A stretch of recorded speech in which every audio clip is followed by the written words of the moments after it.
Ok, tá gravando. É, Nós vamos dar uma pausa nos nossos estudos de Shalom Bait, porque eu quero também tratar dos assuntos que eu acho que dificilmente a gente tem tratado aqui, que é o assunto que está cada dia ficando mais atual, mais visível e mais real dentro da gente, que é o tema dos últimos tempos. Ou os últimos dias, ou como você queira chamar, os dias escatológicos, o tempo do fim, não importa. E esses dias são o que Paulo chama de dias perigosos. Quando você vai ao texto grego, vai procurar a palavra perigoso que Paulo escreveu a Timóteo, que nos últimos dias surgiram tempos perigosos, é a palavra halepo. Halepo significa feroz, cruel, ruim. Não sei se os irmãos já assistiram aqui um filme chamado Jogos Vorazes. É um filme onde as pessoas se matam para sobreviverem. Jovens que são pegos, colocados dentro de um jogo, eles estão ali para sobreviverem, tem que um matar o outro. E esses são exatamente os dias, essa é a palavra que Paulo utiliza, dias ferozes, dias cruéis.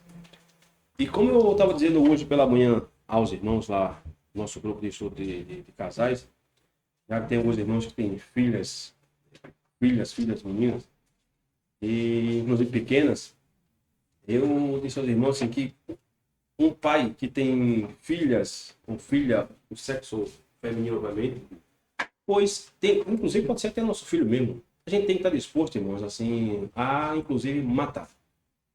Porque os tempos de hoje são muito mais perigosos para meninas, crianças, né, principalmente meninas. E nós, porque eu vou dizer a você, se alguém mexer com meu filho, assim, eu sou capaz de fazer qualquer coisa. Não vou mentir a vocês que eu vou ficar com a cara de tanajura, orando, Senhor, que eu... Não. Inclusive, irmãos, nós temos que aprender a andar na rua, assim, não com a cara de tonto. Gente, foi solto nos Estados Unidos o pedófilo mais famoso, mais, assim, mais procurado da América. E quando entrevistaram ele, disseram assim, como você fazia para prender as suas vítimas, para pegar as suas vítimas, a vítima? Sabe o que foi que ele disse? Eu olho para os pais. Quando vejo a cara de tonto, digo, é isso aí. Quando eu vejo um pai que não pisca nem os olhos, tá com cara de mal, pode ser até um morto, mas tá com cara de mal, esse que eu tenho medo. Um dia eu estava dizendo, Felipe, a gente tem que andar na rua, Felipe, com a cara assim, olhando para frente, com a cara fechada. Tem que estar morto. Sério, assim, pode vir um diabo. Não encarando ninguém, mas olha para frente assim. E não estou para rir para ninguém, não estou para fazer graça a ninguém. Mas ficar que nem um tonto, tá no ônibus. Onde é que eu estou? Primeira ser salvado vai ser você. As pessoas que mais são mais fáceis de se roubar são as pessoas que têm cara de tonto. É verdade. Tá com a cara de panguaré na rua. Ó, achando que tá andando num condomínio fechado. Então, é isso aí mesmo. Gente com o celular na mão não consegue nem ler uma placa. Onde é que fica a Rua 38? Rua 38. Então, assim, são dias, irmãos, que a gente tem que proteger nossa família, proteger nossas esposas e, por último, a nós. Esses são os dias que Paulo disse que viriam. São dias cruéis, dias terríveis. E se a gente ainda está vendo, já está achando ruim o calor da água que já está esquentando, imagina quando isso se tornar algo real, algo cruel. Então, diante dessa perspectiva, que Yeshua disse que nós estaríamos, ou Paulo fala nos últimos dias, nós temos que nos fazer uma pergunta. Como nós sermos um crente em Yeshua nesses últimos dias, exatamente a partir de hoje, de agora? Por quê, irmãos? Porque uma das coisas que Yeshua exige de nós é que nós nademos, andemos contra a corrente deste mundo. Temos que andar exatamente ao contrário. Se o mundo gosta de A, nós temos que passar a gostar de B. Se o mundo diz que algo é bom, nós temos que dizer, esse algo é ruim. Ou seja, Yeshua nos chamou para praticamente nós sermos como peixes fora da água. E é interessante, irmãos, porque Yeshua, quando chama os discípulos, o que é que Yeshua prometeu a eles? Vocês não vão ser mais pescadores de peixe, vocês vão ser pescadores de homens. Agora, no primeiro século, inclusive isso é um pouco assim, não sei se quem assistiu essa série prestou atenção nisso, porque é muita informação. Mas não estou falando isso porque eu vi na série, porque essa é a história. Os pescadores, obviamente que praticamente todos os judeus viviam assim, mas os pescadores, eles não pescavam para eles mesmos. Pensa que Pedro pescava para ele mesmo, Tomé, Tiago, essas pessoas não pescavam para eles. Eles pescavam para César. Eles pescavam para o imperador. Tanto é que nessa série de Chosen, tem uma cena onde Pilatos não é é o procônsul, que ele quer justamente saber onde é que está, que Pedro era meio rolão. Estava devendo muitos peixes a ele. Então, nessa cultura, a pessoa tinha que entregar tudo. Não era somente ele, a esposa, os filhos, todos estavam envolvidos em uma espécie de hierarquia, onde eles pegavam a tua mão de obra, o teu trabalho, o que tu ganhava, dava aos ricos, e para você morrer de fome, dava somente aquilo que era necessário para você sobreviver. E é nesse contexto que Yeshua disse, opa, a partir de hoje eu não quero que vocês pesquem mais para César. Quero que vocês pesquem agora para o reino de Deus. E na profecia bíblica, nós somos comparados com os peixes. Tanto é que Yeshua chama pescadores, a bênção que Jacó dá sobre Jacó, dá sobre Efraim, tem a ver com peixes.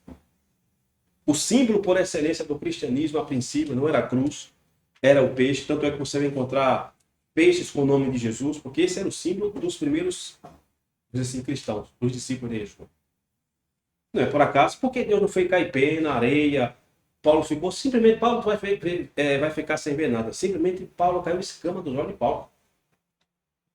Por que escama? Porque Paulo era o homem ideal para ir buscar os peixes. E é interessante, irmãos, que a elite mundial, eles estão trabalhando fortemente para implantar uma nova era social. E quando esse presidente que está hoje nos Estados Unidos, ele ganhou as eleições, a gente viu assim um monte de eufórico, agora sim o negócio muda, que vai vir novos tempos, e blá blá blá, a era de ouro vai chegar, tanto judeus, messiânicos, evangélicos, tudo, agora sim o governo do Brasil vai piar, parece que foi ao contrário, que o governo domou daqui, domou de lá. De lá vai ser um velho também gagar igual daqui. E a filosofia de Trump, qual era? Era de ouro. Todo mundo dizia que a era do governo Trump seria a era de ouro, porém foi ao contrário, foi um tiro no pé. Porque não somente está acabando com a economia do seu país, como também atingindo as nações. Não pense que a coisa só está ruim aqui. As coisas estão ruins em todos os lugares. Cada país tem o seu problema. O problema econômico está em todos os cantos. Os impostos caros aqui é o mesmo imposto caro que está na Europa. Está difícil de se viver em qualquer lugar. Então, e é interessante que dentro da astrologia, a era de ouro é comparada com a era de Aquários. Para se chegar à era de Aquários, tem que fazer o quê? Aniquilar a era dos peixes. Você tem que tirar os peixes de cena. E essa é a perspectiva dessa nova ordem mundial. Tirar de cena tudo que tem a ver com Cristo, com Bíblia, com fé. Ainda mais se tiver a ver com uma obediência, não somente a Cristo por falar, mas uma obediência a Cristo por viver. Então, meus irmãos, um tempo de caça, pois está chegando. Inclusive, em Jeremias capítulo 16, versículo 10, Jeremias diz o seguinte: e será que, quando anunciares a este povo todas essas palavras, e eles disserem, por que pronuncia o Senhor sobre nós todo este grande mal? E qual é a nossa iniquidade? E qual é o nosso pecado que cometemos contra o nosso Deus? O povo começou a dizer, mas peraí, por que Deus está nos castigando? Nós guardamos o Shabat, nós celebramos as festas, nós não fazemos coisas ruins. Por que Deus está enviando este mal sobre nós? O povo de Israel, nesse momento de Jeremias, estava pensando que eles estavam agradando a Deus. Eles estavam pensando que a forma que eles estavam obedecendo a Deus era a forma que Deus estava se agradando. Porém, quando a gente vai ver o contexto de Jeremias 16, o contexto é que o povo estava adorando ídolos. Agora a pergunta é, e a gente pode dizer, ainda bem que aí já não se aplica a nós, porque não temos nenhuma Maria, nenhum João, nenhum Padre Cícero na nossa casa. Porém, e quantos deuses tem no nosso bolso? Hoje tem um Deus que nós não largamos ele por nada, que rouba nossas energias, rouba nosso sono, rouba nossa intimidade, rouba nossa atenção. Damos mais atenção a esse Deus do que ao nosso esposa, nosso marido. Se chama o Deus do telefone celular. Onde vamos para a cama, já percebeu quando a gente está ali na cama, que estamos lá. De repente a gente quer ter uma coisinha, um sono bate, já cansei. É melhor a gente dormir. Por quê? Porque isso suga nossas energias. Esse é um Deus fortíssimo do século XXI. É um Deus que nós podemos chamar no celular de um pequeno terafim que cabe no nosso bolso.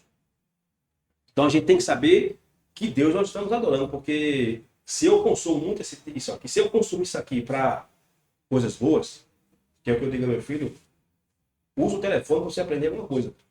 Desenhar, falar inglês, português, russo, japonês, língua dos anjos, qualquer coisa que amanhã te sirva para alguma coisa. Não fica perdendo tempo vendo alguém que caiu do cavalo, porque o fulano falou mal de Beltrano. Isso aí não nos interessa. Deixa os mortos sepultarem os seus mortos. Vamos aprender algo de útil. Aí no versículo 16 de Jeremias 16 diz o seguinte: eis que mandarei muitos pescadores. E foi o que Deus fez. Mandou quem? Os pescadores.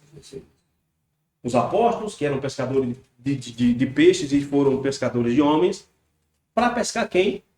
Os peixes que estavam espalhados entre as nações. Porém, o que aconteceu? Perseguiram os pescadores. Mataram os pescadores. E hoje, quem trouxer a mensagem dos pescadores de Yeshua, do primeiro século, é uma mensagem que não é muito atrativa. A mensagem de hoje, infelizmente, não vou nem me referir à igreja, porque a igreja, para mim, já não é coisa do passado. Porém, a mensagem que se traz hoje nesse movimento da Techuvá, não estou dizendo que são todos, é uma mensagem baseada em um grupo de pessoas que não crê naquele que chamamos pescadores. Porque se crescem, gente, nós estaríamos falando de Yeshua 24 horas. Nós não temos esses estudos de Parashot de muitas congregações, você não vai encontrar nada sobre o Novo Testamento. É sempre sobre tradições e que fulano de tal, e vamos interpretar a palavra graça de acordo com o Rebbe Lubavitch. O que me interessa saber que o Rebbe Lubavitch tem a ver sobre graça, se ele estava em graça? Quer dizer, como eu vou dizer que sirvo a um rei, mas estou honrando a outra pessoa que é contra o rei? Isso se chama, inclusive, uma traição da pátria. Você está desonrando o teu rei. Como se rejeitou, na época do Messias, os pescadores, e, consequentemente, em nossos dias, a mesma coisa está acontecendo, porque você não encontra mais mensagens sobre Pedro, sobre... O povo quer saber disso. O povo quer saber quantos olhos tem Deus. Os 7... Devem que Deus não tem 7 espíritos. Deus não tem 7 olhos. E são alegorias. Mas quero saber, Deus não tem 7 olhos. Que cor era Eva? E quem me interessa saber se Eva era preta, branca, azul, verde? Quem me interessa saber como era o físico de Adão? Não, porque Adão, assim, é uma perca de tempo. Onde quem se aproveita dessa perca de tempo? Porque onde você não aproveita o tempo, o Satanás instala seu tempo. Como isso acontece, diz a continuação do versículo, eis que depois enviarei muitos caçadores, os quais caçarão de sobre todo o monte e sobre todo o outeiro, até as fendas das rochas, porque meus olhos estão sobre todos os seus caminhos, não se esconde na minha face, nem a sua maldade se encobre dos meus olhos. Então nos preparemos, porque está chegando o tempo da caça. Está chegando o tempo dos caçadores vir atrás, porque esses caçadores estão vindo atrás de quem? Do desobediente. Tanto é que em Apocalipse, capítulo 13, versículo 10, diz que se alguém está destinado ao cativeiro, para o cativeiro irá. Se alguém está destinado a ser morto à espada, a espada será morto. Aqui está a paciência e a fé dos santos. João estava dizendo que muitos dos seguidores do Messias iriam literalmente morrer. E foi o caso dele. E como a profecia bíblica ela é cíclica, ela pode não acontecer exatamente da mesma forma que aconteceu no passado, porém, os princípios se repetem. As coisas que aconteceram hoje, como diz o livro do Eclesiastes, é as mesmas que aconteceram no passado. Nós estamos vendo essa depravação hoje ou no passado aconteceu isso? Sem internet, nos dias de Noé, nos dias de Ló, a história é cíclica. A mesma coisa que está acontecendo hoje aconteceu nos dias de Noé. Então sejamos preparados ou para ser mortos, ou para ser presos, ou para perder nossa propriedade que nós tivemos. Porque vai chegar um dia em que, de fato, vai se exigir uma fidelidade a um sistema que, se você não tiver essa fidelidade marcada em alguma coisa dentro de um programa, não vai chegar um cano lá na tua casa. Você não vai poder comprar um botijão de gás. Você não vai poder fazer nada, ir no mercado, comprar um pão, um remédio. Tudo hoje te pede o teu CPF. Com a história de que você vai receber bônus. É uma tremenda mentira. Te vende nossos dados, por isso que a gente recebe tanta ligação de ninguém sabe de onde. Porque essas farmácias, elas vendem teu CPF. Para essas empresas ficarem te ligando, oferecendo porcaria. Observem que João disse, não se preocupe, Júnior. Isso não vai chegar com vocês não, é só aqui. Não. Isso aconteceu na época de João, aconteceu na época dos discípulos de João, aconteceu depois, aí aconteceu na época de Hitler, na época da Inquisição, e vai acontecer nos nossos dias. Nós não somos melhores do que o povo da época de João, nem na época de lugar nenhum. Então, diante desse contexto, a gente tem que nos perguntar, de fato, eu estou remando contra a maré? Eu estou indo contra esse sistema ou eu estou me adequando a esse sistema? Porque em 2 Pedro, capítulo 2, versículo 9, Pedro disse, vocês, porém, são geração eleita, sacerdócio real, nação santa, povo exclusivo de Deus. O que é um povo exclusivo? Algo exclusivo é algo exclusivo. É. Se alguém que quer comprar uma coisa para dentro de casa, uma geladeira, um móvel que é essencial para dentro de casa, a gente faz o quê? Reserva esse dinheiro aqui, esse dinheiro aqui a gente não mexe por nada. Pode faltar o que faltar, esse dinheiro aqui é para a gente conseguir comprar essa geladeira, para a gente conseguir pagar essa dívida aqui intocável. Porque a gente separou esse dinheiro.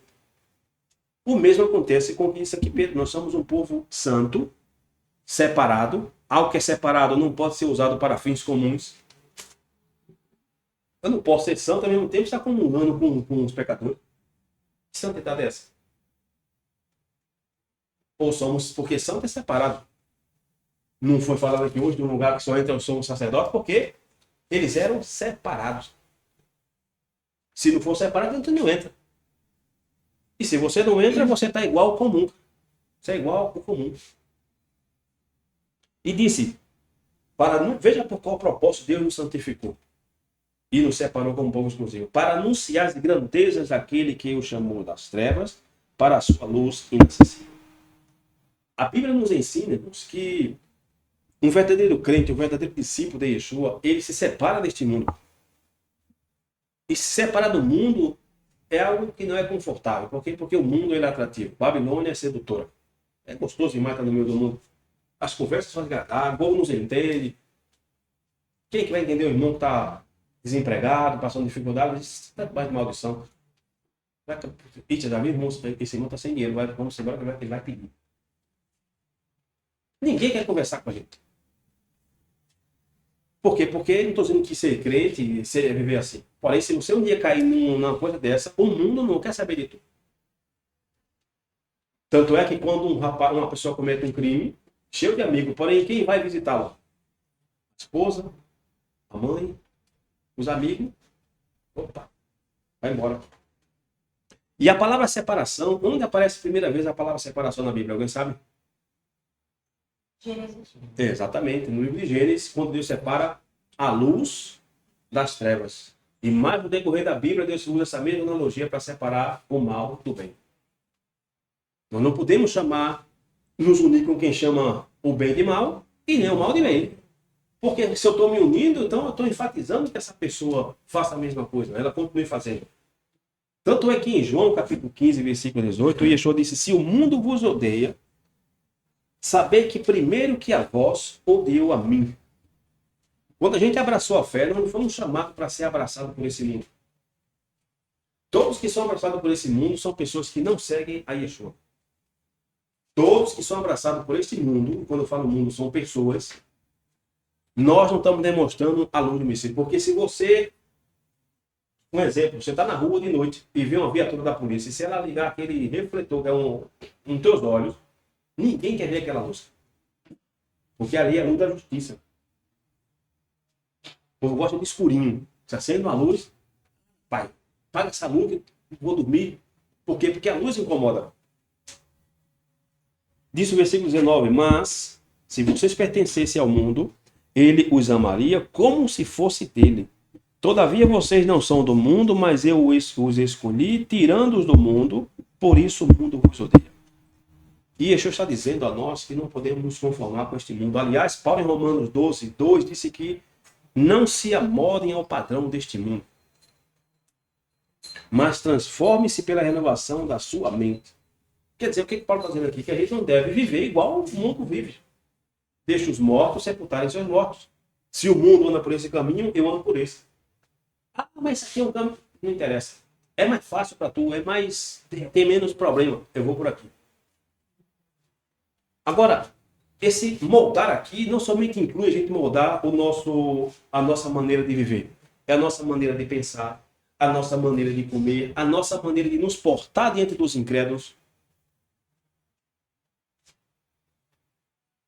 Tudo isso influi a nossa maneira de moldar esse nosso pensamento. Agora, o que significa nós termos uma mente renovada?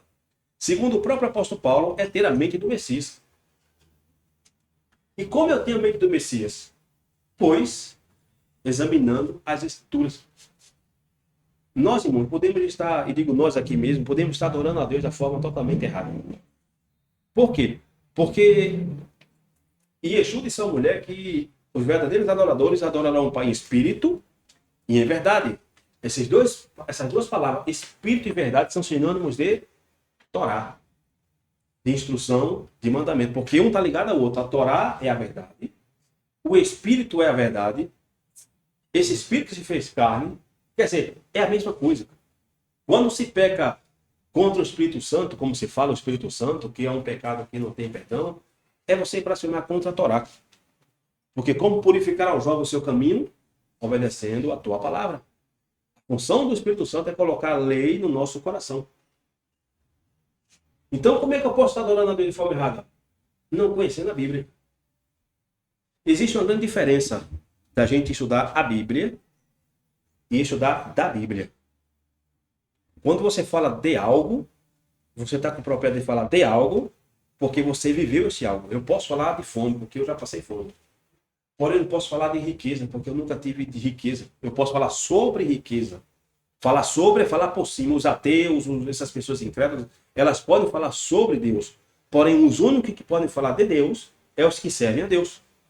Porque quando você fala Deus, você fala de dentro para fora. Quando você começar a ler a Bíblia como que você estivesse naquela história, duvido você não entender mais a Bíblia. Você passa a vivenciar como se fosse você. Por isso que deixou de se examinar as Escrituras, porque cuidar na vida eterna. Paulo disse que, Timóteo, tu conheces bem as Escrituras que te fazem sábio para a salvação, desde que tu era menininho. Quer dizer que a salvação não é somente crer em Yeshua, não, a salvação está relacionada também ao conhecimento. O meu povo perece por falta de conhecimento. Porém, o que nós vemos hoje, irmãos, infelizmente, nesse movimento messiânico, ou como você queira chamar, eu chamo de qualquer coisa, é que muitas vezes nós queremos ser mais parecidos com o mundo. Por quê? Porque senão o mundo vai dizer, que só quer ser o santo, só quer ser a santa. Porque a gente não quer ser taxado de lunático, de louco, de santarrão, de não sei o que. Então a gente vai andar como o mundo anda, quer que o mundo me aceitar. Muitas vezes nós temos vergonha de ser o que nós somos, por quê? Porque o mundo me aceita. Vamos ao lugar que os ímpios vai e temos o mesmo comportamento que os ímpios têm. Brigamos pelas mesmas porcarias. E no final do dia nós somos crentes. Ou seja, não temos diferença nenhuma de nada. Porque a gente não quer se destacar. A gente quer que o mundo aí chegou fulano e tá, esse irmão aí, isso é gente boa demais. Mas esse cara, ele é crente, mas aí a gente boa não é desse jeito lunático não. Aí pode vem cá falando. Vem. Quer dizer, nos tratam como igual a eles. Ele chegou esse irmão aí, poxa, isso é muito chato. Só quer falar da Bíblia. Esse é o irmão certo. Infelizmente não. Felizmente, esse está no caminho estreito. E mais, há crentes que não querem conversar com outros crentes porque o crente só quer conversar da Bíblia. Assim, tudo bem, a gente pode conversar de qualquer coisa, mas nosso assunto sempre tem que terminar onde? Na Bíblia. Nisso pensar, nisso falar e assim proceder, é o que disse Paulo. Se a minha conversa termina numa boa piada e vamos dormir que amanhã tem mais, amanhã, filho, eu estou igual ao outro. Daqui a dia ninguém me considera mais como nada. Eu vou perder o respeito do mundo, o respeito da minha mulher, o respeito do meu filho, pouco mesmo tem respeito de nada, porque aí você não faz o mesmo no meio dos outros. Por que está cobrando de mim?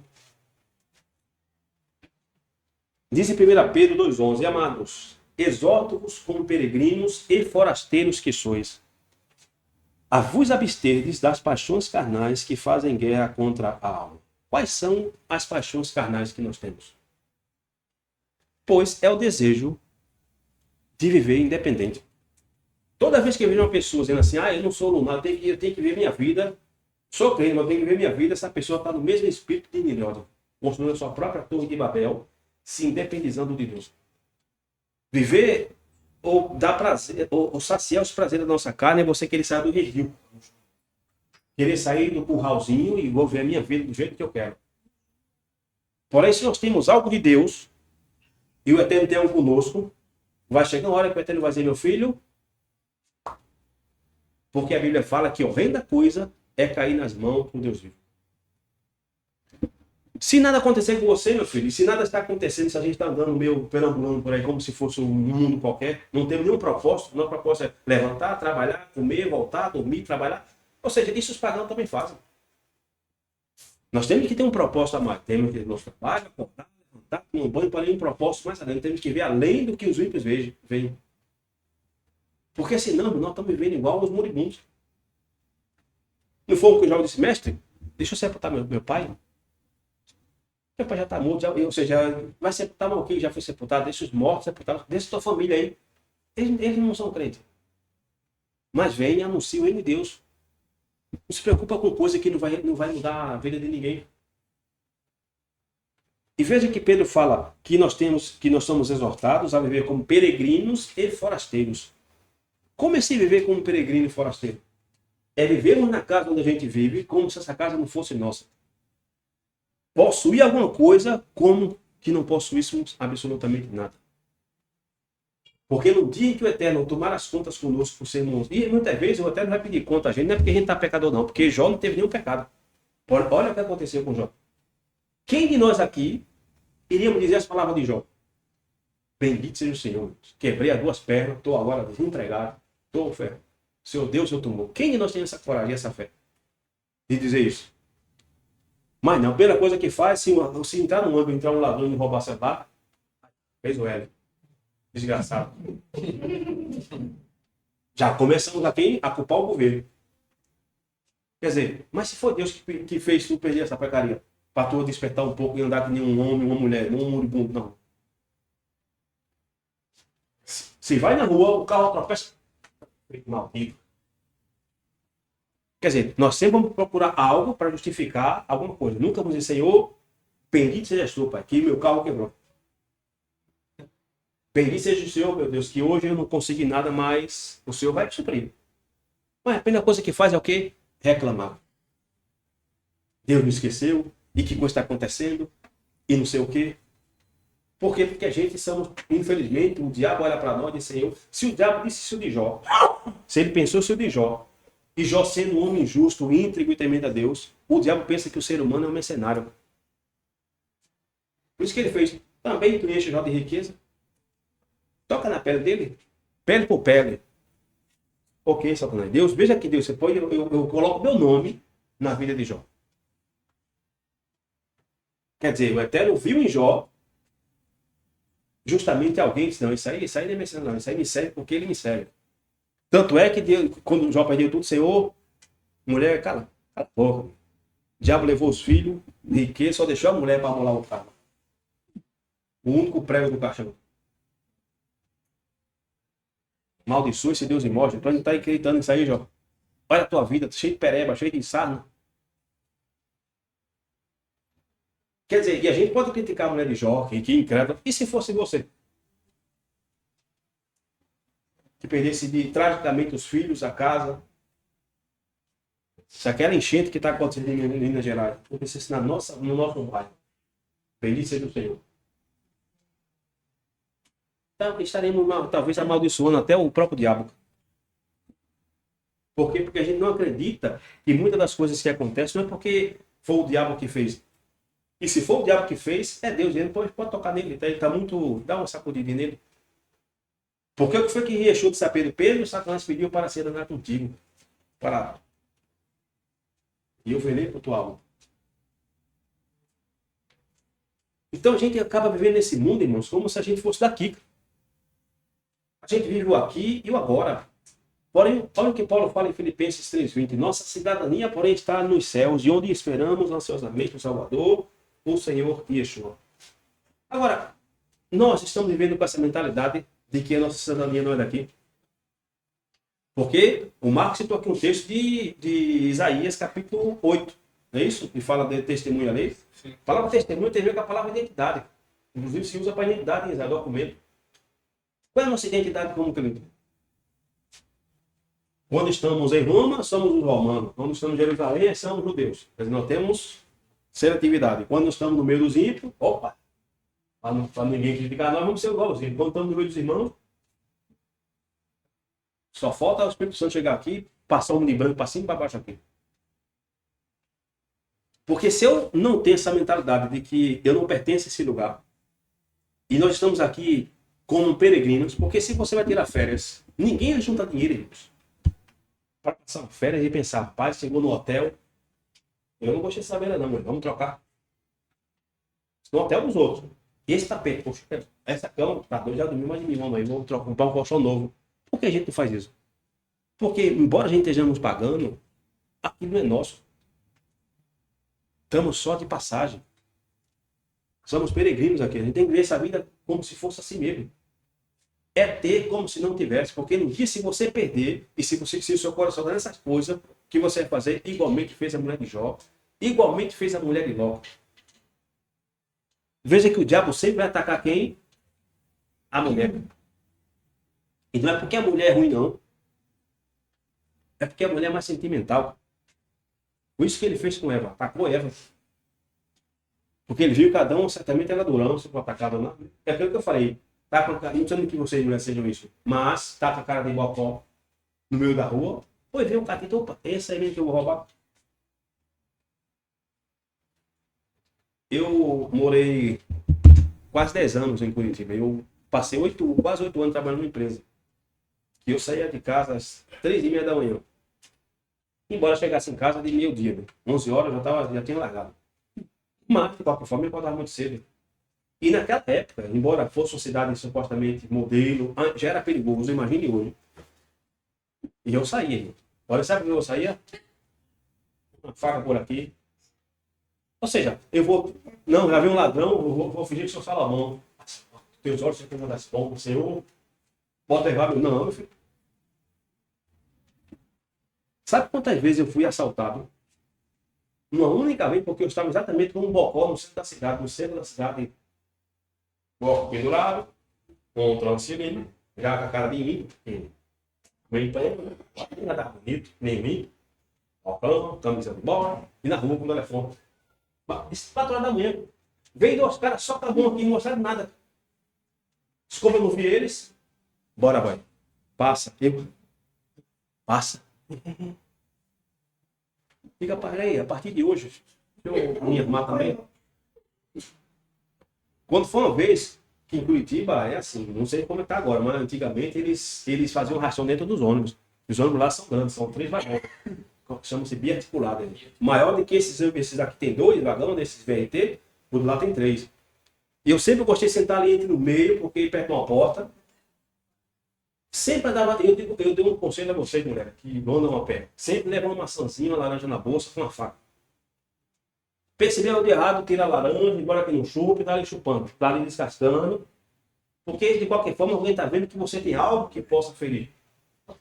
A única coisa que você vai ir à mão é se uma pessoa tiver armada com arma de fogo. Aí não tem arma de branca certa. Mas o que eu fiz? Quando eu comecei a assaltar o ônibus, eu digo, ih, rapaz, fechei minha laranjinha sem gosto, se não gosto muito de falar laranja de madrugada, tava lá. Eu fiquei logo em pé assim, ó, na porta do ônibus assim, ó. Fica bravo, morrendo de medo aqui, ó. Mas eles estavam roubando o ônibus com faca também. Passaram por mim e disse, trabalhador do roubo. Quer dizer, me viram também como ladrão, porque, embora eu tivesse faca, com crachá, trabalhador não mexeu. Quer dizer, e os outros não eram trabalhador não? Porque ele estava tudo que não sou da manga. Eu trabalho lá perto, onde ficava um presídio chamado AU, que é onde ficava o tribunal Sérgio Moro atuava.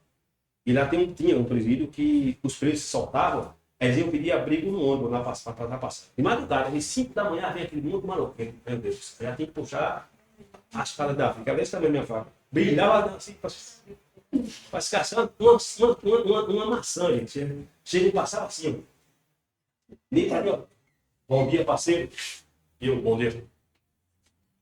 Também morrendo de medo. Mas nunca ficava assim, como um pobre coitado. O mundo que a gente vive não perdoa ninguém, não. E assim Satanás não vê. Satanás não vê a gente de cabeça baixa. Porque eu disse, levantai-vos a vossa cabeça. Nada de estar andando para baixo, que o mundo está difícil, a cabeça em pé. Bendito seja o Senhor que deu, bendito seja o Senhor que tomou. Se eu não tenho essa mentalidade, irmão, de que eu não pertenço a esse mundo, a minha mentalidade é uma mentalidade humana, mundana, melhor dizendo. Nesses últimos dias, ou nós nos tornamos parecidos com este mundo, e consequentemente esse mundo vai nos abraçar, vai nos amar, ou a gente decide, irmão, viver na contramão, e esse mundo vai nos odiar. E Yeshua disse que os maiores, os principais inimigos de um homem são de onde? Da própria família. Nossos próprios parentes vão ver para a gente assim, rapaz, não quero conversar com o lado.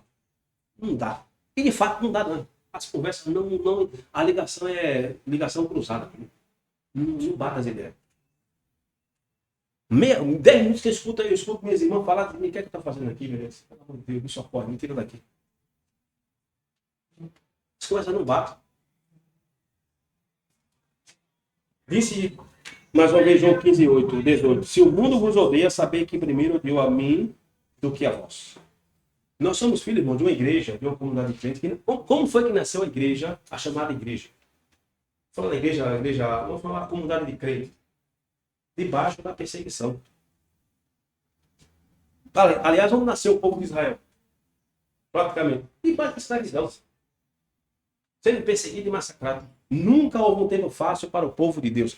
Sempre foi um povo perseguido, um povo rejeitado, um povo que o povo olhava com maus olhos. Por quê? Porque via nesse povo, como é que um povo desse que não tem um pedaço de pau para dar em ninguém, é desse jeito. Olha o medo do faraó. Esse povo vai crescer, gente, vai nos dominar. Não é que o povo vai dominar ninguém. E aqui, irmãos, é onde as coisas ficam complicadas, porque muitos de nós temos mau comportamento, no trabalho a gente somos pessoas talvez chatas, mal-humorados, ou queremos toda a atenção que seja dada a nós. Aí as pessoas, os nossos colegas de trabalho, ou a nossa própria família, ou algum vizinho, começa a falar mal da gente. A gente na congregação, mas mora comigo porque eu estou sendo perseguido. É mentira. Você não está sendo perseguido por causa da fé. Você está sendo perseguido pelo seu mau comportamento. E essa perseguição, Deus não tem nada a ver com isso. Porém, Satanás só vai observar a mim e a você. Se Satanás não está nos cutucando, irmãos, é porque a gente está fazendo exatamente o que Satanás quer. Se o diabo não está te incomodando com alguma coisa, com um problema, com enfermidade, com uma tentação, com um monte de coisa que você, meu Deus, o que está acontecendo comigo? É porque você não está no lugar que o diabo quer que você esteja. Se a gente está confortável, como é que o diabo vai me atacar? Se eu estou exatamente como o diabo quer que eu esteja confortavelmente. Nossa, rapaz, está acontecendo uma guerra. Tá aí, e tua vida aqui, como é que tá? Tá preparado também? Tá vendo como crente esperando levar uma bofetada na rua? Ou quando de repente você mudar o canal, tá passando junto do Brasil, eita, rapaz, agora tem Neymar, tem não sei o quê. Quer dizer, adiantou da gosta, tá chorando porque teve uma guerra?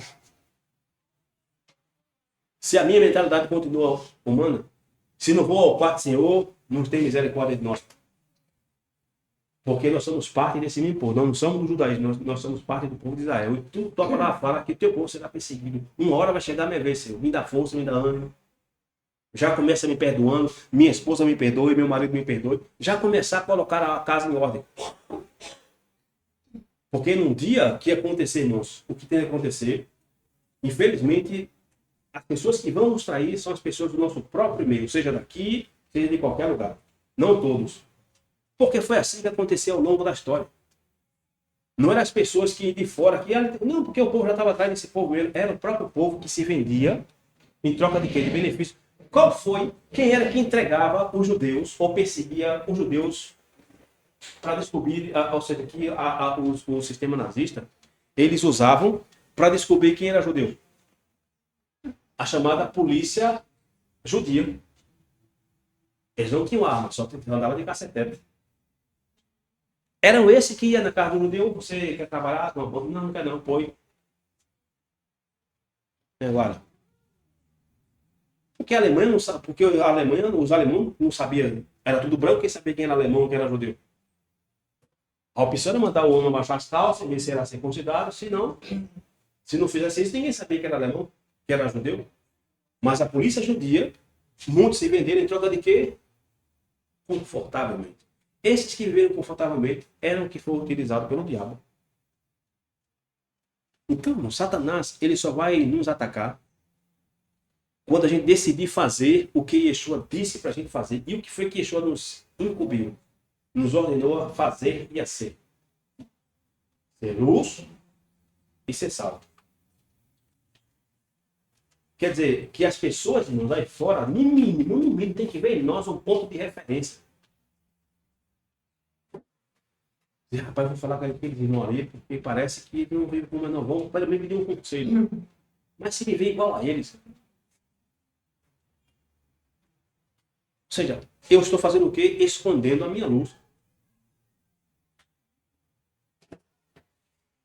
Quando a gente decidir, irmão, de fato, sair dessa multidão de crentes complacentes, de crentes medíocres, e me refiro a medíocre, não a pessoa pobre, desgraçada, medíocre é a pessoa que vive uma vida como qualquer outro, não tem nenhum propósito, não sabe para que veio, não sabe qual é o propósito. Porém, que nós lemos que Deus nos separou das trevas para quê? Para anunciar a sua maravilhosa luz. Esse foi o propósito que Deus nos santificou, para anunciar as virtudes daquele que nos chamou das trevas, para a sua maravilhosa luz. Esse é o chamado de Deus para nós. Então, como é que eu vou esconder a minha luz? Porque o que significa ser luz? É a gente ver vídeo na internet? Que eu saiba, a luz tem que brilhar onde está as trevas. Não está vendo vídeo da internet, que é bom, dizendo que é ruim. É muito bom você ter conhecimento. Porém, e no dia a dia, o que é que eu estou fazendo para alcançar uma alma viva? Porque a Bíblia fala que quem ganha alma, sábio é. E a pergunta é, quantas almas nós já ganhamos para Deus? Se Yeshua conta a palavra de quem? Dos talentos. Todo mundo aqui tem um talento. E só você sabe o seu talento. Multiplicou esse talento ou está enterrado? O que nós estamos fazendo para esse reino avançar? Onde eu estou investindo? Em que está meu tempo? Quando a gente deixarmos de sermos peixes casuais e vivemos com a estampa da Torá na nossa vida, nós saberemos o custo que é, de fato, servir ao Eterno. E eu sempre digo isso, é uma vergonha para nós, a gente, às vezes, criticar o cristianismo. E quando a gente olha para a Coreia, China, esses países aí, Rússia, esses países que são comunistas, e a gente vê os crentes dando a vida só por ter um exemplar da Bíblia. Os crentes chineses não são literalmente, porque essa mentira que se põe na internet de que a China é liberal para os estrangeiros. Ele não é mexendo nos estrangeiros porque já é uma guerra mundial. Mas com seus cidadãos, por exemplo, quem tem mais benefício do que nós aqui no nosso país? Não nosso. Na Alemanha é a mesma coisa daqui, no Reino Unido, são os estrangeiros. Recebe dinheiro, Bolsa Família, ninguém quer trabalhar. Aí ninguém vai mexendo, porque vai vir a ONU, aí ninguém sei, rapaz, que desumano da dessa. Porém, o brasileiro aqui está comendo nem um pouco de amassou, que roubaram até um pouco do diabo. Mas os estrangeiros chegam aqui, tem casinha, sopinha, quente, porção. Já perceberam que os presos não enfrentam a fila de banco, não enfrentam de hospital, não enfrentam trânsito. É o primeiro. Primeirinho chega no hospital, o médico tem que parar. Eita, irmão, o cara tá morrendo. Meu filho vai orando aí que eu vou atender esse rapaz aqui agora. Eu não posso esperar, não. Isso não é somente aqui, não. Isso é em qualquer país. Então a gente olha para esse mundo e vê os crentes sendo fuzilados, as meninas do Talibã são levadas, mocinhas são levadas para serem estupradas por 20, 30 homens, filhos de crente. E a gente aqui dormindo, brincando de TikTok, brincando de marido e mulher, brincando de crente, brincando de qualquer coisa, e não estamos vendo a realidade ao nosso redor. Não estamos vendo a água da enchente vindo, está só ali, vamos ver esse batetezinho aqui, mas se essa água encher demais. Paulo disse em 2 Coríntios 6,14, não vos prendais a um jugo desiguais com os infiéis. A gente pensa que isso aqui só é namoro e casamento. Não, isso é qualquer relação que nós temos com os incrédulos.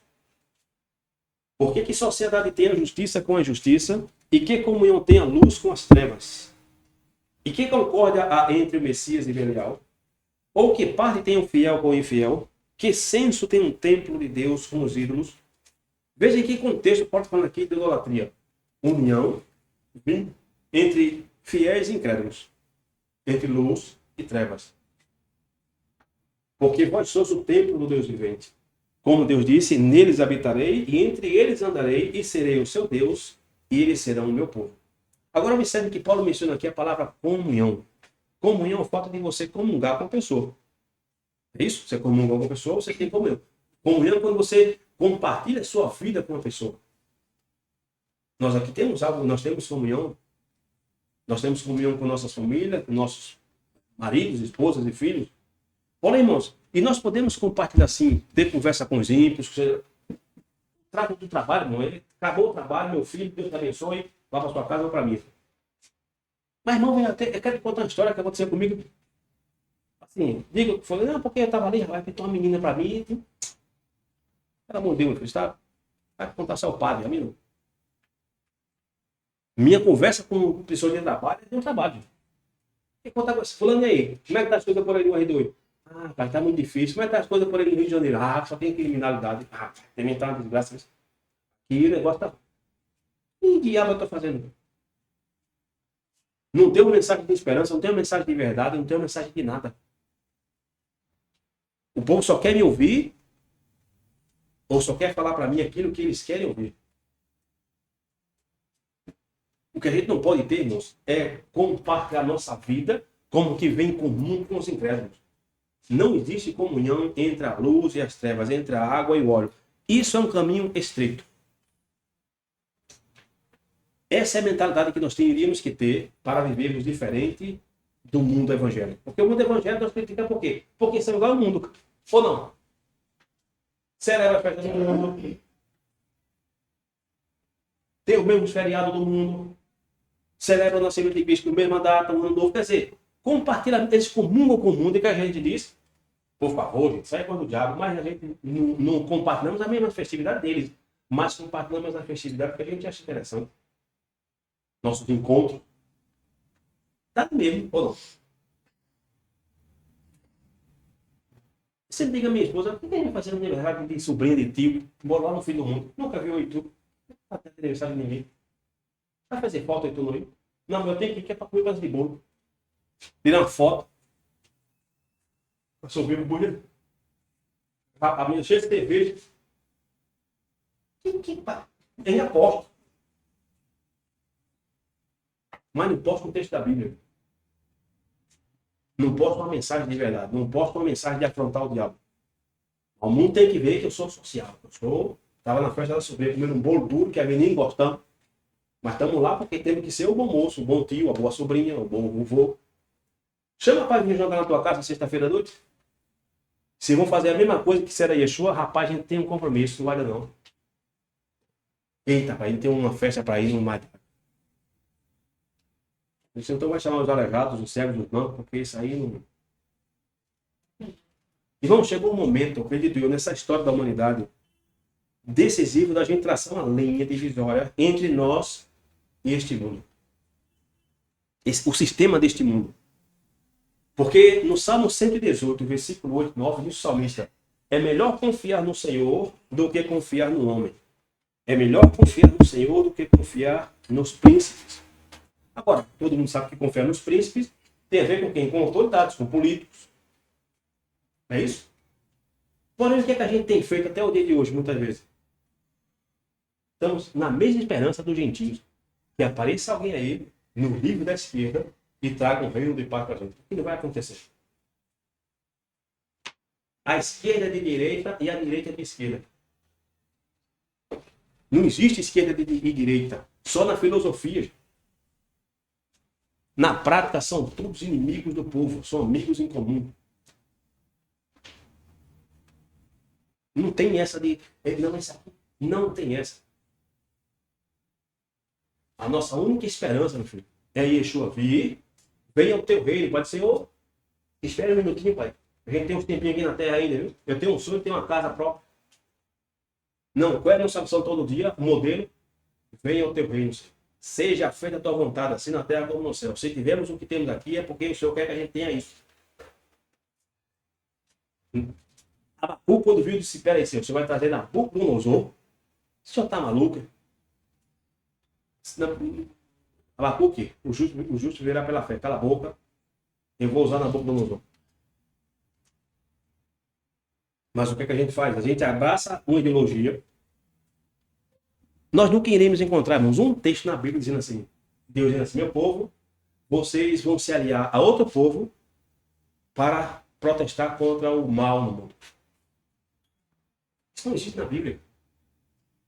Meu povo, vocês se unam aos persas e aos medos, porque se Babilônia assumiu o poder, vocês estão fritos. Aí o povo não deu ouvido, entre aspas. Aí chegou a Babilônia. Você não vai encontrar dizendo, meu povo, se una à Babilônia para impedir que os romanos assumam o poder. Nunca deu isso ao povo dele. Se una uma lógica, uma ideologia de governo, de política, para vocês terem um dia de paz aqui nessa terra. Não vamos ter paz aqui não, meu filho. A paz só vai vir quando Yeshua vier. A promessa que Deus deu a Adão foi de quê? Que ia produzir o quê? Espinhos e dores. A terra é comparada como um útero na profecia que Deus deu a Eva. Ela teria dores de parto. Nós somos chamados, sim, irmãos, a orar pela nossa prosperidade aonde nós estivermos. Jeremias 29:7 disse, orai por vossa prosperidade em Babilônia, porque a prosperidade dela será a vossa prosperidade. O fato de orar pelo meu país, porque infelizmente muitos estão torcendo que o Brasil dê errado, para dizer, eu não fiz isso. Quer dizer, que a culpa do Brasil está assim, hoje, vamos falar do nosso país, é o cara que votou numa presidente atual. Agora, o que é que o seu Zé Mané da barraca de verdura tem a ver com o Brasil estar afundando, porque ele votou no governo atual? Se quem faz essas leis são os deputados. O que é que eu e tu tem poder de fazer o que nesse país? Me diz. A gente cria leis? Cria. Todo mundo agora está se escandalizando. Meu Deus, mais um imposto sobre agora telefone, computador. Porém, sabe quem foi que voltou atrás do arcabouço? A direita. Foi um projeto justamente de Mercadante. Toda a direitinha voltou junto com a esquerdinha para o IOF, o arcabouço fiscal, e agora estão na internet. Mais imposto para o povo. Ah, vamos se danar. Tá vendo que não existe ninguém pensando em você? Só Deus está olhando para mim e você e tá vendo, meu Deus, meu povo não quer que eu volte. O povo não está interessado. Tem até uma música de Sérgio Lopes, né, que fala, não me lembro agora, que ele fala como que Jesus volta, ou os anjos voltam. É uma música até bonita de Sérgio Lopes, né? Aí diz que os anjos voltam e dizem, Senhor, o povo não quer saber de ti não, Senhor. A missão. O povo não quer saber de ti. Já fomos lá, pregão, e não dá certo. O povo não quer, o povo quer o governo do mundo. O povo não quer, irmãos, o reino de Deus não. O povo quer o reino do aqui e do agora. Ninguém quer morrer, não. A gente pode estar vivendo uns pedaços da miséria, mas a gente ainda quer viver aqui. Essa ideia, irmão, de que você desenvolve a terra e você produz o seu próprio alimento e que você vai ser uma pessoa próspera. Qual a ideia que nos deram é que isso é fruto do capitalismo. Pois isso, na verdade, não é ideia do capitalismo. Isso é um fruto do que já está na Torá. Bendito serás na terra se obedecer meu mandamento. Capitalismo, socialismo são conceitos modernos. Outros que desenvolvem o seu próprio trabalho, tipo, será, como é que posso dizer, meu Deus, assim, que o trabalhador é digno do seu salário. Isso não tem nada a ver com neoliberalismo. Isso é um princípio da Bíblia. Está na Torá. Trabalhador é digno do seu salário. Paulo já falava disso, citando a Torá. O fato da gente compartilhar algo com os pobres, com mais pobres do que nós, isso não é uma ideia do socialismo. Isso é um princípio da Bíblia. Quem foi o primeiro a partilhar o pão? Se formos aderir a essa lógica, Jesus era da esquerda. Essa lógica mudando de que fazer as coisas... Porque hoje em dia, se você pegar alguém dando ajuda ao pobre, é da esquerda. Porque o pobre não tem. Jesus não quis saber se o cara era de esquerda, de direita, de Tomé, de sei lá de quem for. Multiplicou o pão para todos. E mesmo sabendo que todos, depois que enchia a barriga, iam embora. E Yeshua disse, e vocês não vão embora também não? Porque o povo sempre estava atrás de Yeshua, estava de comidinha, quando a necessidade apertava. Então, meus irmãos, o princípio da Bíblia é muito claro. A gente tem que se desligar literalmente, foi falado hoje aqui de manhã, se desconectar literalmente do Wi-Fi deste mundo. Só fazemos o que é legal, que é nós trabalharmos, pagar nosso imposto, porque a gente não pode roubar. E o restante, meu filho, deixa os mortos sepultar seus mortos. Temos nada a ver com este mundo. Cara. Nada, absolutamente nada a ver com este mundo. O problema nosso como povo de Deus, é que a gente quer se associar a uma lógica de pensamento humano, de governo humano. Porque essa foi a proposta de não, vai vir esse governo, vamos dar isso aí, porque isso aí vai... Esse é a favor da igreja. Olha os pensamentos dos evangélicos. Esse é a favor da igreja. Os próprios Moré, esses supostos rabinos brasileiros, não, veja esse argumento. Não, nós temos que votar em alguém que pelo menos pense em nossas ideologias. Qual é o diabo de político que vai pensar na ideologia de Cristo, de Yeshua? Tudo isso é para quê? Para ganhar likes, seguidor. Ah, essa aqui é a direita. Eu vou dar até pausa aqui, irmão, só para... Não sei, não vai dar pausa aqui, irmão. Não, eu vou dar pausa quando eu falar uma coisa que eu não queria ficar se gravado.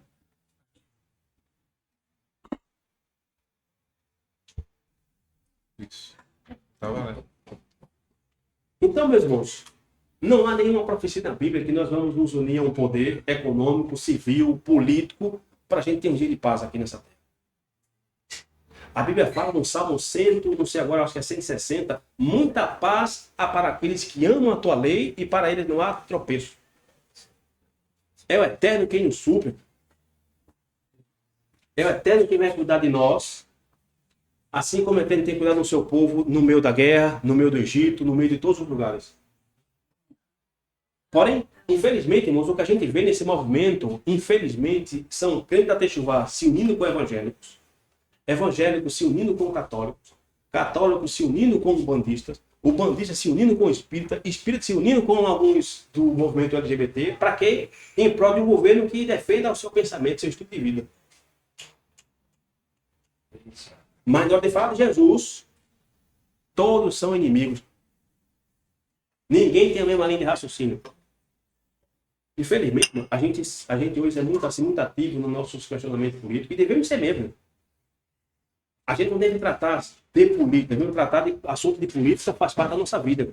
Devemos saber da política, não de político. Porém, irmãos, a gente sabe tão sabido nas coisas. Em exercício, ó, se você levantar esse negócio aqui 10 vezes por dia, teu bispo, vai crescer assim, vai ter que cuidar com essa mão, esse produto aqui vai ter essas forças, isso aqui vai dar. Eu estava vendo uma mulher essa semana com 20 caixas de comprimido, de cápsula. Pelo amor de Deus, gente. É só comer uma banana, gente, uma perna de carne com gordura. 20 desse aqui, esse aqui é para esse aqui, aí esse aqui eu tomo 3 por dia, porque esse aqui revigora. Quer dizer, e é crente. Essa pessoa está exatamente onde? Na indústria da farmácia, está na farmaqueira, na feitiçaria. Gente. Quer dizer, eu não posso, não. Eu conheço um pessoal que não come fruta, porque fruta tem frutose, que ela faz academia e tem açúcar. Pelo amor de Deus, gente. Mas como Danone, pudim. Mas a fruta que é natural, não, aí tem frutose. Nem toca nisso aí, pelo amor de Deus. Na hora do café, uma folha com ovo dentro. Estão bem, parece uma múmia andando por aí, cara. Sim. conhece de tudo e não está mal você saber isso. Porém, da Bíblia são pessoas passivas, não sabem de nada da Bíblia. Efésios capítulo 4, versículo 1. Rogo-vos, pois eu, preso do Senhor, que andeis como é digno da vocação com que foste chamados. Nós não podemos esquecer quem nós somos e a quem nós representamos. Nós somos representantes de alguém. Nós não estamos aqui à deriva. E se estamos representando mal o Eterno um dia, se nós tivermos algo com Deus, o Eterno vai morrer da coisa, é cair nas mãos do jeito. Diz o versículo 2 de Efésios 4. Com toda a humildade e mansidão, com longanimidade, suportando uns aos outros em amor, procurando guardar a unidade do Espírito pelo vínculo da paz. Veja o que disse esse versículo 6, irmãos. Procurando guardar a unidade do Espírito pelo vínculo da paz. Porém, o que é que a gente faz? O contrário. Para manter o status de bom vizinho, de bom cunhado, de boa cunhada, de boa amiga, de boa não sei o quê. Nós sacrificamos a verdade para ter unidade com as pessoas. Porém, aqui diz que não temos que buscar a unidade do Espírito. Porque olha o que Yeshua diz em Mateus capítulo 10, versículo 34. Não cuideis que vim trazer paz à terra. Não vim trazer paz, mas espada. E Yeshua não veio para ensinar, para pregar conveniência. E Yeshua literalmente veio para criticar o pecado. O que é que a gente faz hoje? Não vou criticar não, porque vai dar confusão, vai... Se fosse assim, Yeshua ficava calado com os fariseus. E Yeshua só foi perseguido por quê? Porque ele criticou os erros das pessoas. Obviamente das pessoas que davam liberdade. Eu não posso sair por aí criticando que eu não conheço. Posso criticar dentro de mim. Porém, se vê alguém falar comigo e abre o seu coração para mim, ou confia no que eu vou dizer, eu vou criticar ele. Ele pode ficar de mal, de raiva, do que for. A vida que você leva é uma vida errada. Para manter a vontade, não, meu filho. Uma vez um pastor ali de baixo, você não sabe quem é, da igreja do Bom Samaritano, disse: Marlon, eu quero fazer um congresso aqui na igreja. E pode vir, porque o filho dele conversa muito comigo, né? Aí fala sobre casamento, o tema que tu escolheu. Aí vamos fazer o seguinte: vamos marcar daqui por 3 meses, marca essa festividade por 3 meses. É tempo de você preparar, etc. Tá bom. Aí nisso, a gente, no meio do caminho, começamos a ter mais. Eu já conheci ele há muito tempo, mas não tinha intimidade de falar com ele. Quando foi, a gente conversamos sobre o pai, sobre o filho, porque o negócio é esse. Eu ia ganhar 200, que é perto de casa. 200 para falar 40 minutos. Veja como é boa a vida de pastor. 200 para falar meia hora. Acho que dá uns 200 metros onde eu moro para essa igreja. Mas quando começou a falar de filho e de ministério, eu disse: meu filho, um verdadeiro pastor, um verdadeiro líder, os seus filhos têm que ser exemplo. E ainda mais, exemplo que se seu filho mora com você. Como é que eu posso ir? Porque eu sei que o filho dele é homossexual. Disse: como eu posso ser um pastor de uma igreja, um líder de uma congregação, e meu filho é homossexual, e o problema não é ele ser homossexual, ele pode ser o que ele quiser. Porém, ele morar comigo. Ele pode morar comigo, mas eu não assumo nenhum compromisso de palavra. Como é que eu vou transmitir uma mensagem para o povo? Acabou o convite. Podia pensar: peraí, é 200, os pãozinhos de graça na padaria, um leitinho quente. Tudo isso foi oferecido. A prática que o senhor prega como pastor não condiz com a Bíblia. Não estou julgando o seu filho. Seu filho pode ser o que ele quiser, é um direito dele. Porém, eu não posso doutrinar um filho dos outros. Eu tenho um filho. É a mesma coisa, eu tenho um filho ladrão dentro de casa. Estou fazendo o quê? Vi uma reportagem ontem de um filho que deu um soco na cara da mãe. Filho de 13 anos, desses meninos, desses bebês reborn de hoje. Deu na cara da mãe, a mãe ligou pro marido, o marido chegou em casa, pegou a moto, chegou em casa, o que aconteceu? Não, porque ela brigou comigo, foi? deu logo o cacete nele, agora pegou ele 16 anos, pegou a armarinha dele e jogou na rua. Você não é meu filho, não. Isso é um pai. Você não é meu filho. Porque um filho que bate na mãe, cara, é capaz de fazer qualquer coisa. Qualquer coisa. Mas não, vamos deixar dentro de casa, porque ele vai trabalhar, não vai ficar velho, vai nos sustentar. Não, se dando lá. Mas não, exercendo ministério, exercendo no povo. E o filho mora dentro de casa. Ele maior é casado com outro homem. Quer dizer, por que ele vai morar na casa do outro homem? Nada contra. Porém, se eu quero estar aqui ensinando e meu filho toma um rumo diferente, a primeira coisa que eu tenho que fazer aqui, meu irmão, não dá, vou dar um tempo. Eu não sei o que vai acontecer, não me interessa mais. Uma coisa que eu admiro demais nesse pastor chamado Paulo Júnior foi algo que aconteceu nele e fez ele não posso continuar ministrando. Passou quase um ano calado, sem dizer nada. Se afastou da igreja, não quero saber, não quero nada. Algo aconteceu na família dele que ele se desvinculou do ministério. Esse é o homem que Deus quer. Uma mulher que Deus quer. Não corrompe os seus valores. Você não sacrifica a verdade para se ter unidade. Aí diz o versículo 35, porque eu vim pôr em dissenção um homem contra seu pai, a filha contra sua mãe, a nora contra sua sogra, e assim os inimigos do homem são os seus familiares. E Yeshua, irmãos, é a grande linha divisória. Ou a gente vai confessar Yeshua pela maneira que Yeshua quer que a gente vive, a gente vai confessá-la como Messias. Ou se a gente não vive da forma que Yeshua quer que a gente vive, a gente está negando Yeshua. Sem dizer que ele não é o Messias. Mas estamos o negando. E Yeshua veio trazer a espada, gente. A espada é a palavra de Deus, segundo Isaías 49:2. E ele fez da minha boca uma espada afiada. Em Apocalipse, capítulo, eu acho que é 1, se é capítulo, versículo 20, eu não sei, diz que da boca do Messias saía uma espada aguda de 2 gumes, afiada. E Yeshua lhe explicou aos discípulos que nos últimos dias as famílias iriam entrar em colapso. Agora, por causa do quê? Da palavra afiada que sai da sua boca, porque a linha de divisão, quando você começar a falar da Bíblia na tua família, literalmente escritura, ninguém vai querer ter ouvido. Ninguém vai querer estar perto de você. Essa é a linha divisória.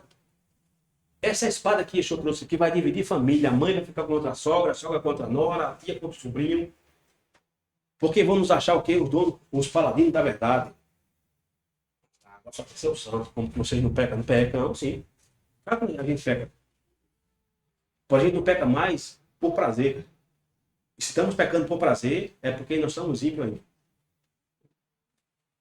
E Yeshua, nesses textos, ele estava interpretando Miqueias capítulo 7, que é de onde fala do colapso da família nos últimos dias. 1 Coríntios, para encerrar, capítulo 2, versículo 4. E a minha palavra e a minha pregação não consistiram em palavras persuasivas de sabedoria humana, mas em demonstração de espírito e de poder, para que a vossa fé não se apoiasse em sabedoria dos homens, mas no poder de Deus. Ou seja, irmãos, Pedro nos diz que nós temos que nos atentar à palavra profética mais segura.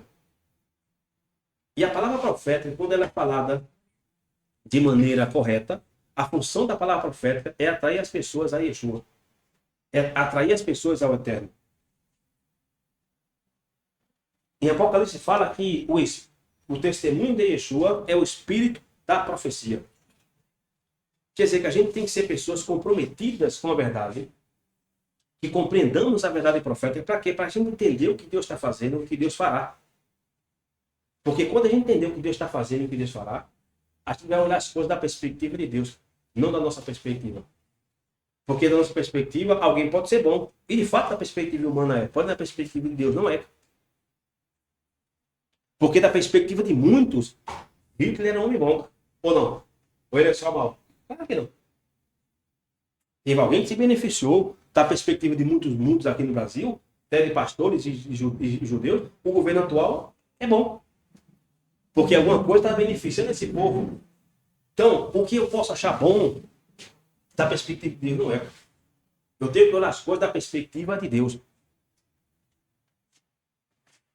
Colossenses 2:3 diz: pensai nas coisas que são de cima e não nas que são da terra. Quais são nossas prioridades? O que vem à nossa mente quando a gente acorda de manhã cedo? Ler um versículo, uma devoção diária, Ou já vamos catucar o telefone, sorrir com um bando de... Mal tirou o remédio, já estamos morrendo de gargalhada. Esse é o nosso foco como crente. Que devíamos estar intercedendo, o Senhor, tem misericórdia da gente. A gente está no povo rebelde. Se Daniel, era um profeta do livro de Daniel, que não tinha nada a ver com o pecado de Israel, qual foi a oração de Daniel capítulo 9? Nós temos pecado contra ti, Senhor. Nós temos abandonado a tua lei e o juramento, por isso enviaste a maldição sobre nós. Daniel se colocou no meio do povo. Não ficou aí, não tem nada a ver com isso? Não. Dormia até 10 horas do dia, acordar, já deu o telefone, assistir uma série, tomar meu café da manhã, jantar. Eita, pai, tem ninguém em Israel. Esse povo já sofre, viu? Mas Deus é fiel. Deus é fiel. Mas não estou intercedendo por nada. Quando tem um problema, meus irmãos, ora para mim. Não vai funcionar, gente. Não vai funcionar. A oração não funciona assim. Porque se a gente cresce de fato na oração, a gente cresce no poder da palavra de Deus, a gente está fazendo o quê? Praticando a palavra de Deus. Se a Bíblia fala, irmãos, que a oração do justo tem muitos defeitos, por que a gente pede a oração aos outros porque estamos com a dor no pé? Se a oração do justo tem muito defeito, porque a gente não está acreditando na oração, a gente não acredita na palavra de Deus. Se a gente acreditasse, a gente praticava. E eu disse, se vocês acreditassem em mim, se vocês crescem em Moisés, vocês creriam em mim. Porque de mim escreveu Moisés. Vocês não creem na Torá. Porque se vocês crescem, vocês praticavam as obras da Torá. Esse é o nosso problema. A gente não está agindo com fé. A nossa fé está baseada em coisas que não precisam de muita coisa. Não tenho fé que eu arrumo um emprego. Isso é a coisa mais fácil do mundo. É só bater na porta de alguém e uma hora você vai acabar não mato por aí.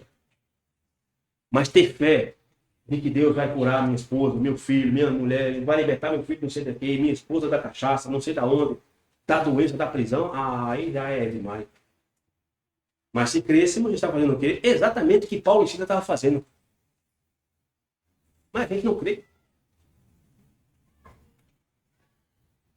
A nossa prioridade, o nosso cardápio espiritual, irmãos, tem que estar ligado nas coisas de cima.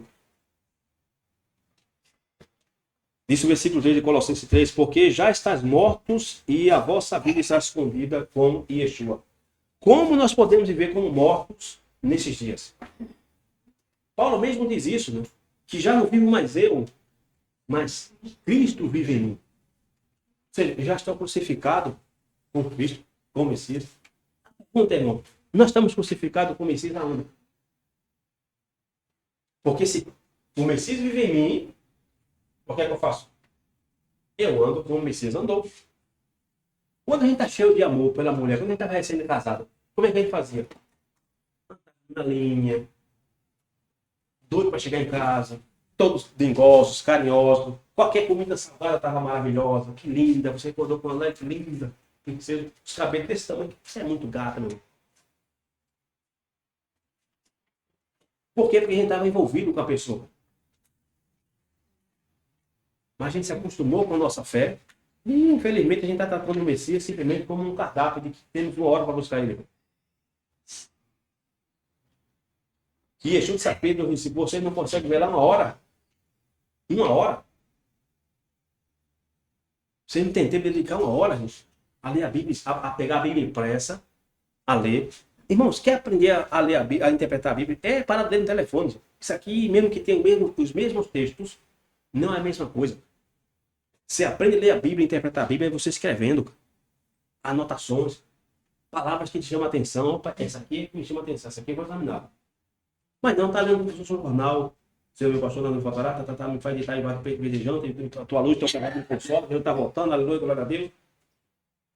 Não sabe nem o que estamos lendo. Amém. Já fiz minha devoção com o Senhor. Fosse tão fácil assim. Se fosse fácil, seria bom demais. Infelizmente, nós não estamos colocando o Yeshua como prioridade em nossas vidas.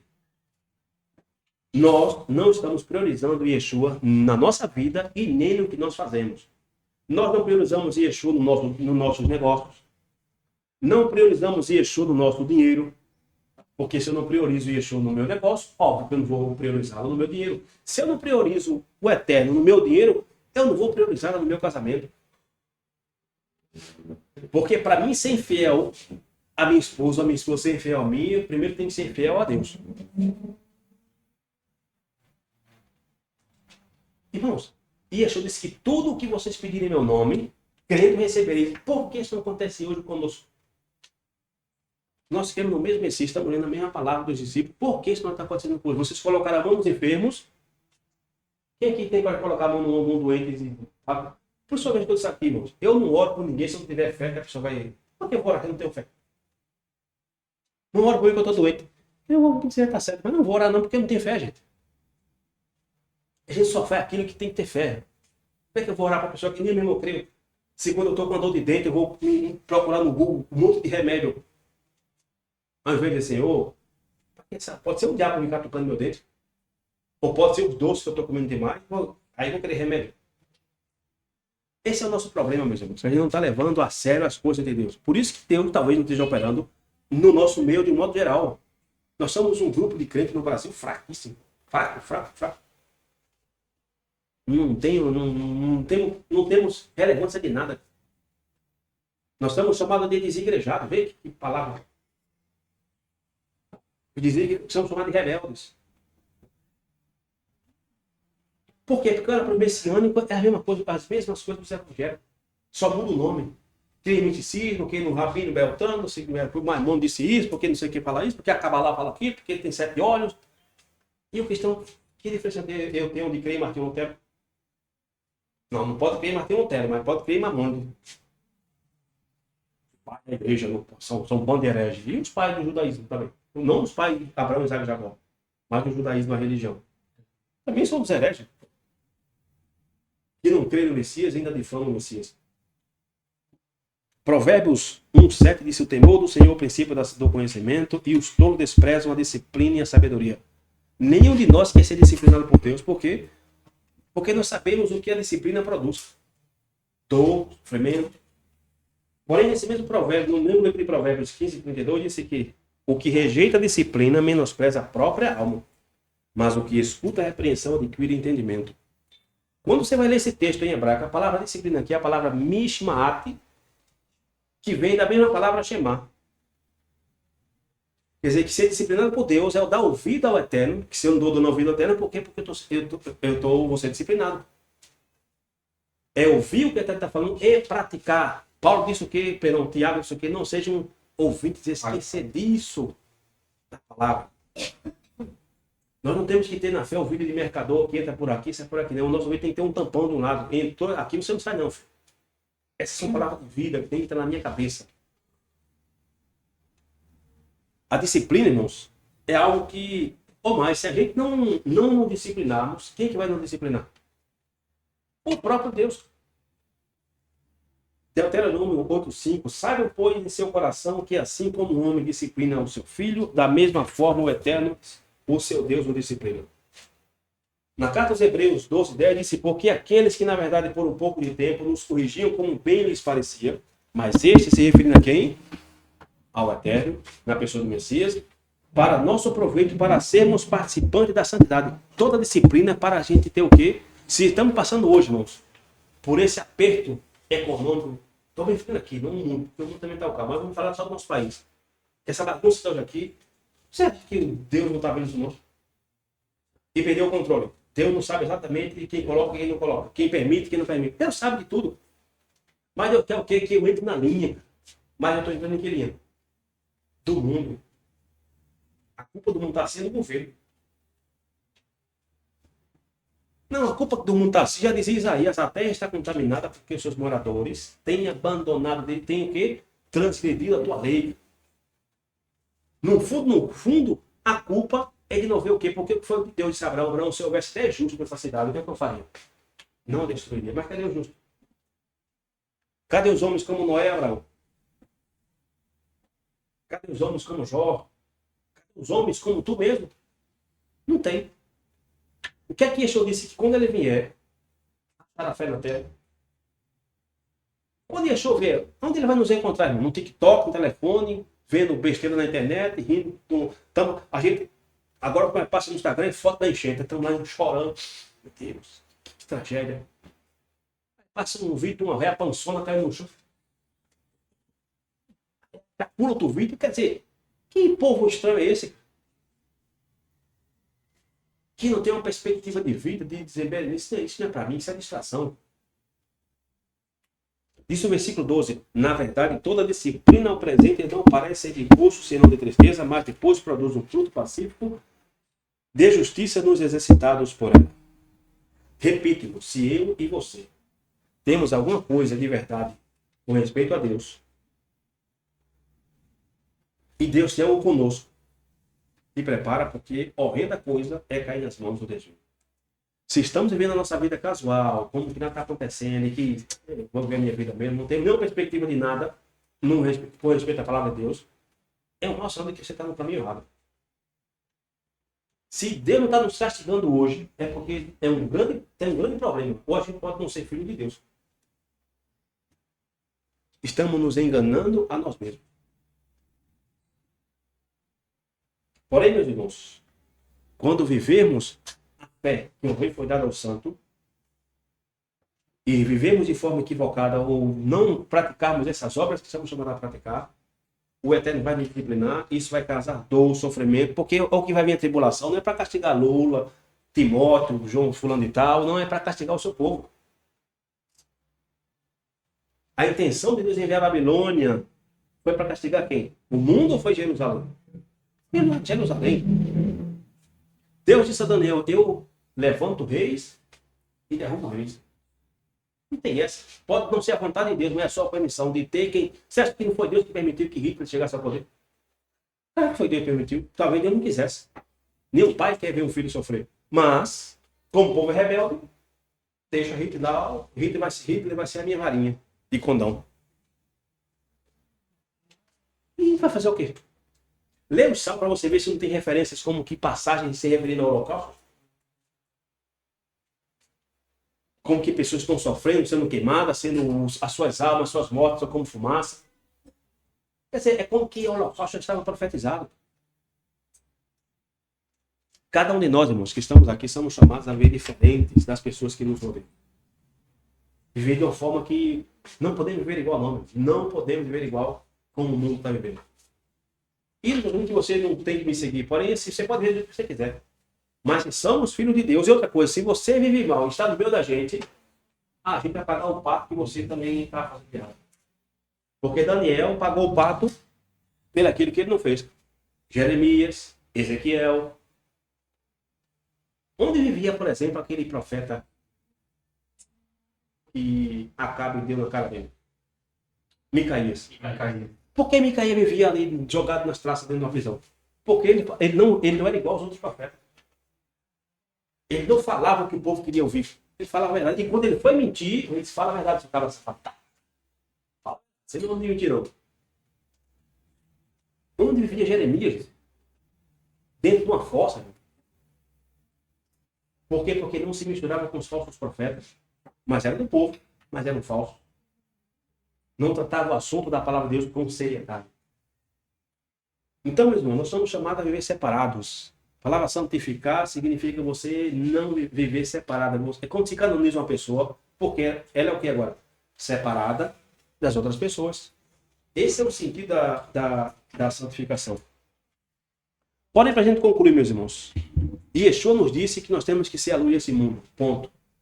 Porém, que tipo de luz a gente está brilhando? Que tipo de sabor nós estamos dando às pessoas, pelo menos vou dizer o mundo, porque o mundo é muito grande, mas pelo menos as pessoas que estão ao nosso redor. Nos olham como hipócrita, igual a eles, ou olha assim, rapaz, esse irmão ele é chato porque ele é crente. Que existe o chato porque é crente, existe o chato porque é um crente fuleiro. Porque na rua onde eu moro, não tem barulho, mas os que mais perturbam são os crentes. Som alto, cachorro gritando que dão 12, só dos cachorros. Você não vê, da perto da minha casa tem um pessoal que bate bom. Tem sua horinha, especialidade, 7 horas acaba. Eu já proibi de ficar na minha porta, de respeito, tá certo, meu irmão, porta é sua.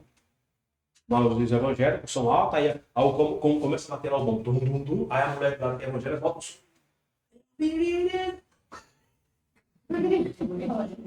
E o negócio até que ela cansa e vai embora que não consegue vencer. Porque ele reparar o seu trabalho, o seu negócio, tá seguindo o evangelho. Quem é que tem medo de música de Chico Carvalho e Marcos Antônio? Sim.